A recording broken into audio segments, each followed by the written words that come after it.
నమస్తే, welcome to our channel. నేను save.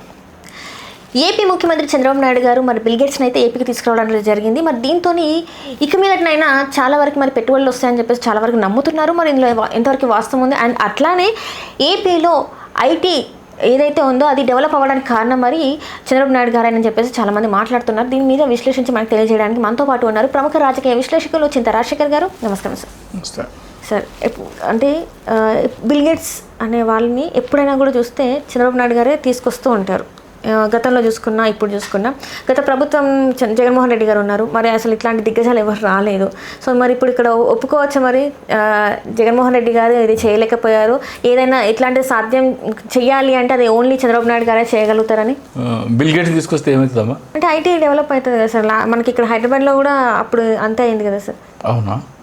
అంటే బిల్ గేట్స్ లేకపోతే ఐటీ లేదు అట్లానే కాదు, కానీ వాళ్ళని చూసి పెట్టుబడిదారులు వస్తూ ఉంటారు కదా. చంద్రబాబు నాయుడు ముఖ్యమంత్రి ఎప్పుడు అయినాడు?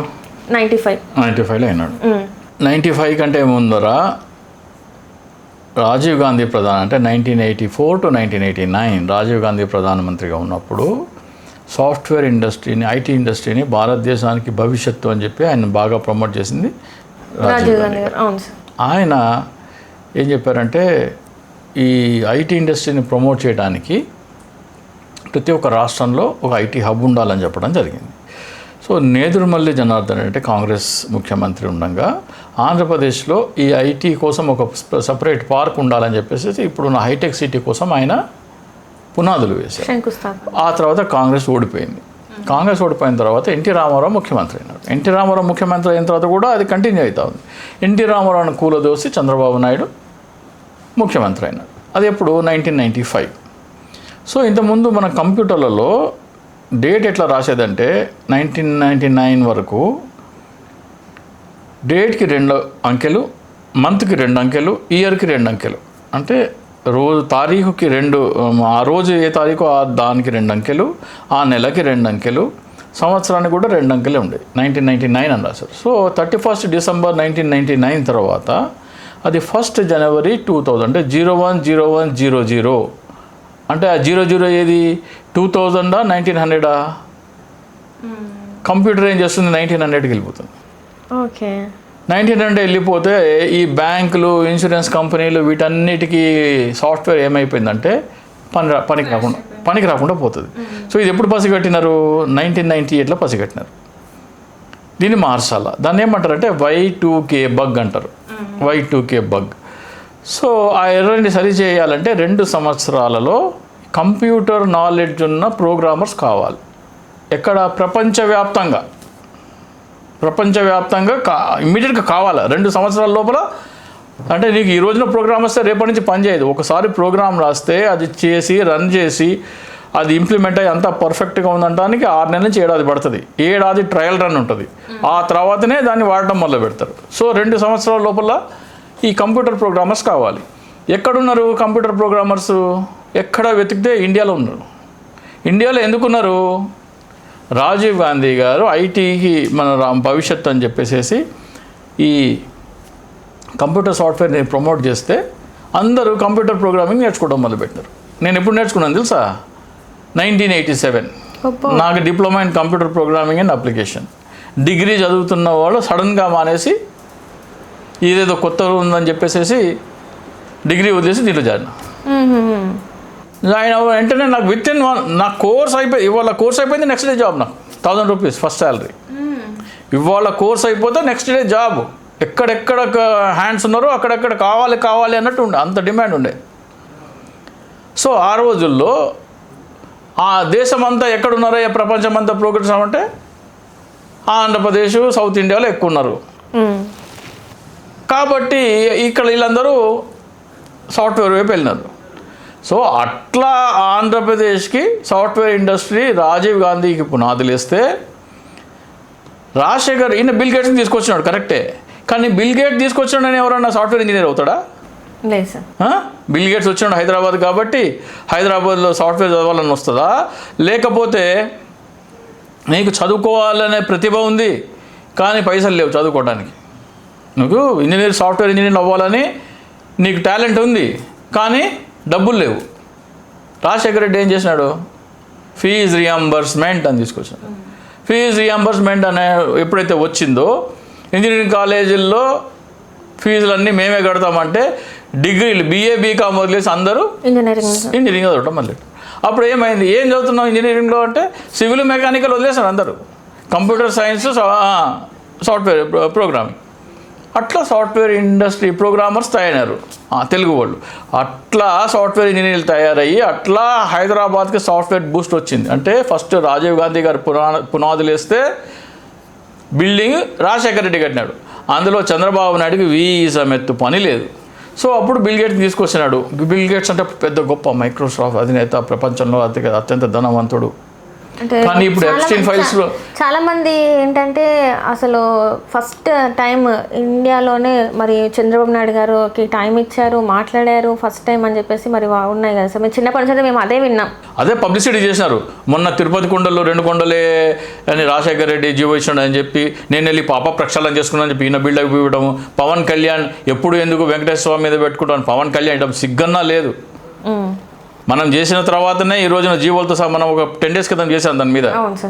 మురళీమోహన్ ఏదైనా 10 రోజుల క్రితం చేసాం మనం. అది అయిపోయిన తర్వాత నిన్న జగన్మోహన్ రెడ్డి గారు మొత్తం ఆధారాలతో సహా బయట పెట్టారు. ప్రజలకి అంటే దాదాపు 2 దశాబ్దాల పాటు బురద జల్లటమే రాజశేఖర రెడ్డి గారి కుటుంబం మీద, ప్రతిదీ బురద జల్లటమే. పవన్ కళ్యాణ్ చంద్రబాబు నాయుడు ఏమో వైఎస్ కుటుంబం మీద, రాజశేఖర రెడ్డి మీద, జగన్మోహన్ రెడ్డి గారి మీద బురద జల్లేవాడు.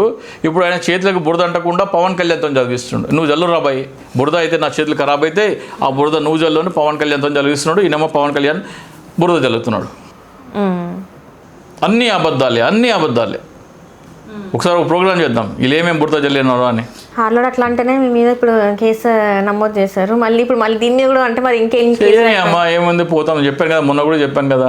పోలీసులు వస్తే సార్ ఒక పావు గంట అని చెప్పి ఒక బొకే ఆర్డర్ పెట్టి బొకే డెలివరీ వచ్చినాక వాళ్ళకి బొకే ఇచ్చి అరెస్ట్ వారెంట్ తీసుకుని వెళ్తాను, నేను స్వాగతిస్తాను. నేను చేయమని అరెస్ట్ ఎక్కడ భయం లేదా సార్ మరి మీకు? స్వాగతిస్తా అంటున్నా కదా, అరెస్ట్ అయితే చేయమని.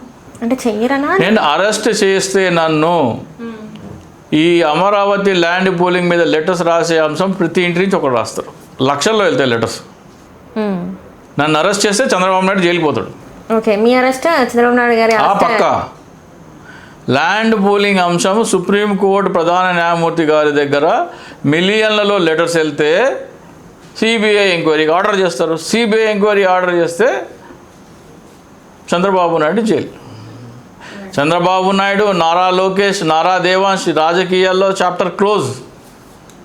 నన్ను అరెస్ట్ చేస్తే మొత్తానికైతే మరి ఏముందమ్మా, చింతా రాజశేఖర్ని అరెస్ట్ చేసినారు. ఎందుకు అరెస్ట్ చేసినారు? ఆయన ఏదో ఫేస్బుక్లో పోస్ట్ పెట్టినారంట, క్యారికేచర్ పెట్టినారంట, భావితరాల కంచంలో కూడు దోచుకుంటున్న కూటమి ఏదో కార్టూన్ పెట్టినాడంట. ఆ కార్టూన్లో ఏముంది, అమరావతి అనేది ల్యాండ్ పూలింగ్ చట్టము, ప్రజలందరికీ రావాల్సిన డబ్బు దోచి కొందరికి తీసుకొచ్చే చట్టము, అందరూ సుప్రీంకోర్టు ప్రధాన న్యాయమూర్తి గారికి లేఖ రాయాలి, ఇది DICSOOCH ఈమెయిల్ ID, మీకు ఫిర్యాదు లేఖ నమూనా పంపిస్తా అని ఆ పోస్ట్లో ఉంది. ఏంటి ఆ ఫిర్యాదు లేఖలో ఏముంది, చింతా రాజశేఖర్ని అరెస్ట్ చేయాల్సినంత ఏముంది అని అప్పుడు ఏం చేస్తారు, అప్పుడు క్యూరియాసిటీ పెరుగుతుంది. నన్ను అరెస్ట్ చేస్తే ఏమవుతుంది, క్యూరియాసిటీ పెరుగుతుంది. ఏముంది ఆ లెటర్లో, అరెస్ట్ చేసేంత ఏముందని అందరు చూస్తారు. చూసి ఆ లెటర్ చదువుతారు, అరే నిజమే కదా, మనకు రావాల్సిన డబ్బు వాళ్ళు దోచుకుంటున్నారు కదా అని వాళ్ళందరూ రాయడం మొదలు పెడతారు. అందరూ రాయడం మొదలు పెడితే మిలియన్స్లో వెళ్తాయి. మిలియన్స్లో వెళ్ళగానే దీని మీద సిబిఐ ఎంక్వైరీ అంటారు. సిబిఐ ఎంక్వైరీ అనగానే Chandrababu Naidu jail, Chandrababu Naidu chapter close, Nara Lokesh chapter close, Nara Devansh chapter close, heritage chapter close, పచ్చ ఛానళ్ళు క్లోజ్. ఈ మొత్తం సామ్రాజ్యం స్మాష్ అయిపోతుంది దాన్ని అరెస్ట్ చేస్తే. బిల్ గేట్స్ విషయానికి వస్తే, బిల్ గేట్స్ ఇంతకుముందు ఏదో గొప్ప, కానీ ఇప్పుడు ఎప్స్టీన్ ఫైల్స్లో పేరు వచ్చిన తర్వాత అసహ్యం వేస్తుంది బిల్ గేట్స్ని. సో బిల్ గేట్స్ ఏంటి, అమ్మాయిలు అరేస్తే వచ్చేస్తాడు బిల్ గేట్స్ అనేది అర్థమైపోయింది. బిల్ గేట్స్ని తీసుకురావడం గొప్ప విషయం కాదు, నీచమైన విషయము.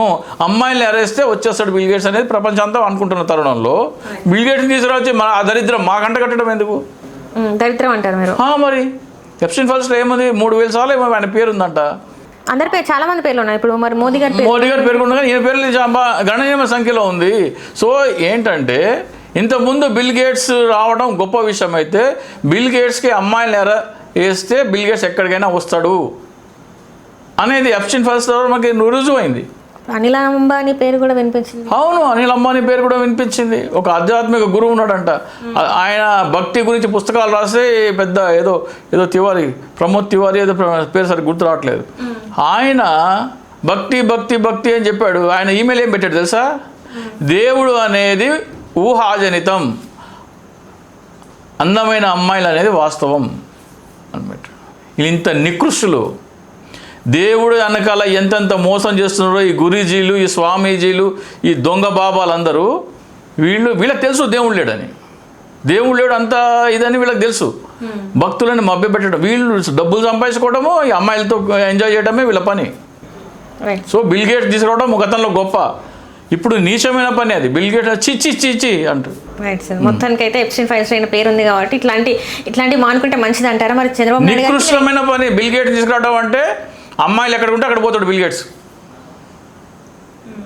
బిల్ గేట్స్ ఆంధ్రప్రదేశ్కి వస్తే ఆంధ్రప్రదేశ్ పరువు పోయినట్టే. అంటే ఇప్పుడు ఆంధ్రప్రదేశ్ పరువు తీసేస్తారా? చంద్రబాబు నాయుడు ఆంధ్రప్రదేశ్ పరువు తీశాడు. బిల్ గేట్స్ ఆహ్వానించి చంద్రబాబు నాయుడు ఆంధ్రప్రదేశ్ పరువు తీశాడు. ఎప్స్టైన్ ఫైల్స్ పోయిన ఐలాండ్కి పోయిన తీసుకొచ్చి ఆంధ్రప్రదేశ్ తీసుకొచ్చి అదే గొప్ప ఘనకార్యం అని చెప్తావేంది? ఏదో సదస్సు జరిగితే దాంట్లో నో ఎంట్రీ అని చెప్పినారు.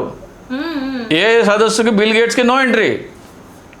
మనమేమో బిల్ గేట్ తీసుకొచ్చామో జబ్బలు తెచ్చుకుంటున్నాం. అందరూ సిగ్గుపడుతుంటే దాని గురించి అసహించుకుంటే బిల్ గేట్స్ని ఈయన తీసుకొచ్చి భుజాల మీద ఊరేగిస్తున్నాం మనము. చాలా మంది చెప్తున్నారు, చాలా ఇంతవరకు ఎవరి తరం కాలేదు, చంద్రబాబు నాయుడు తరం మాత్రమే అయింది ఇప్పటివరకు అని చెప్పి. ఆడ రానియట్లేదమ్మా. బిల్ గేట్స్ అంటే వద్దు నో ఎంట్రీ అంటున్నారు, ఈయనేమో భుజాల మీద ఊరేగిస్తున్నాడు. ఈయన పబ్లిసిటీ పిచ్చి. Right thank you so much sir. Hello, Telugu రాజ్యం ఛానల్ చూస్తున్నారా? సామాజిక, రాజకీయ, జీవన చిత్రణే తెలుగు రాజ్యం. అతిశయోక్తులు, అసత్యాలు ఉండవు. రాజకీయ కోణం కాదు, ప్రజా కోణమే కొలబద్ద. తెలుగు రాజ్యం వీక్షణ మీ ఉత్తమ అభిరుచికి నిదర్శనం.